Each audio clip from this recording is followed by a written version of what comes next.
एक बार की बात है कि एक गांव में एक बहुत समझदार और बहुत संस्कारी औरत रहती थी। एक बार वो अपने बेटे के साथ सुबह सुबह कहीं जा रही थी। तभी एक पागल औरत उन दोनों माँ बेटों के रास्ते में आ गई और उस लड़के की माँ को बहुत भला बुरा कहने लगी।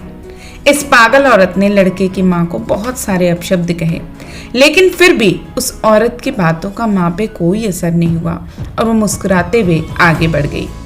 जब उस पागल औरत ने देखा कि इस औरत पे तो उसकी बातों का कोई असर ही नहीं हो रहा है, तो वो और भी गुस्सा हो गई और उसने सोचा कि मैं और ज़्यादा बुरा बोलती हूँ।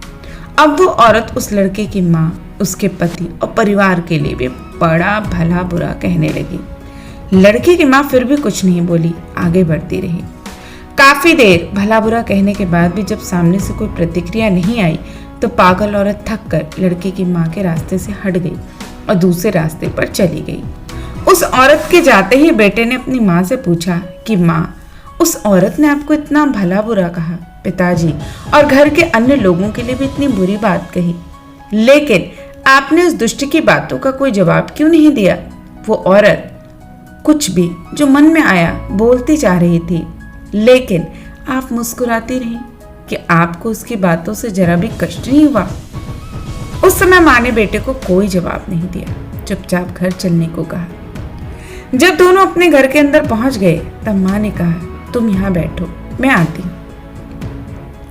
कुछ देर बाद माँ अपने कमरे से कुछ मैले कपड़े लाई और बेटे को बोली, ये लो, तुम अपने कपड़े उतार कर कपड़े पहन लो।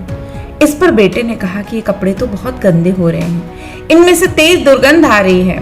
बेटे ने उस मैले कपड़े को हाथ में लेते ही दूर फेंक दिया। अब माँ ने बेटे को समझाया कि जब कोई तुमसे बिना मतलब उलझता और भला बुरा कहता है, तब उसके मैले शब्दों का असर क्या तुम्हें अपने साफ सुथरे मन पर पड़ने देना चाहिए? क्या ऐसे समय में गुस्सा होकर अपना साफ सुथरा मन खराब करना चाहिए? किसी के फेंके हुए मैले अपशब्द हमें अपने मन में धारण करके अपना मन खराब नहीं करना चाहिए और ना ही ऐसी किसी बात पर प्रतिक्रिया देकर अपना समय नष्ट करना चाहिए। जिस तरह तुम अपने साफ सुथरे कपड़े की जगह ये मैले कपड़े धारण नहीं कर सकते, उसी तरह मैं भी उस औरत के फेंके हुए मैले शब्दों को अपने साफ मन में कैसे धारण कर सकती हूँ। यही वजह थी कि मुझे उस औरत की किसी भी बात से कोई फर्क नहीं पड़ता।